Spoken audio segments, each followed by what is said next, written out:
Allah ya ƙara girma mama na mahaifiyata.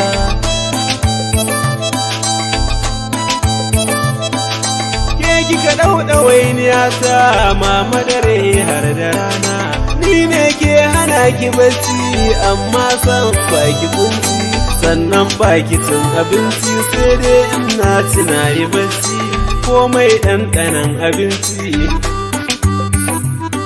ita ba ta zama sai ta gana ci.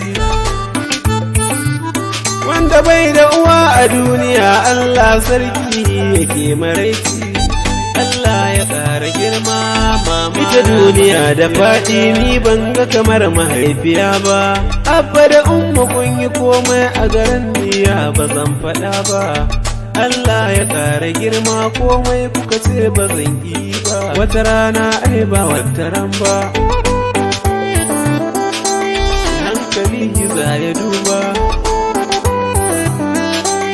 Umarnin kushi nake bi riba a garan ba za ta kau ba. Allah ya ƙara girma mama na mahaifiyata. Kafin na hankali ina ɗan ƙarami na ke kika yi komai, yayyo kashi akan zanin naki na ƙara har na ƙara maimai. Mama na mahaifiyata a garan ni gashi kin yi komai, banda ke ni banda komai,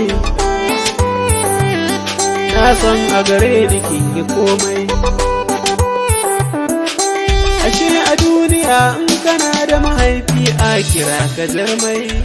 Allah ya ƙara girma mama na mahaifiyata. Allah sarki mahaifiyata, ke ce kika bani gata, addu'ar da kike wa rayuwata, a cikin jama'a na samu gata, kuma ke kika gyara rayuwata. Bana ya kai ni makaranta, fannin ilimi na samu gata, mama na mai share min kukana. Wayyo ummi na, ashe dai ke kika nuna kauna. Wayyo ummi da daɗi kai da ka gyara mahaifi. Wayyo ummi babana da kai ba zan koka ba. Wayyo abana daga ka yaya ba zan gara ba. Wayyo abana komai ni yanzu zan yi ma dan kauna. Wayyo abana da daɗi kai rayuwa da mahaifa. Wayyo ummi Allah wadaran wanda bai kula da mahaifa. Wayyo ummi wannan dai ashe ba zai gane ba.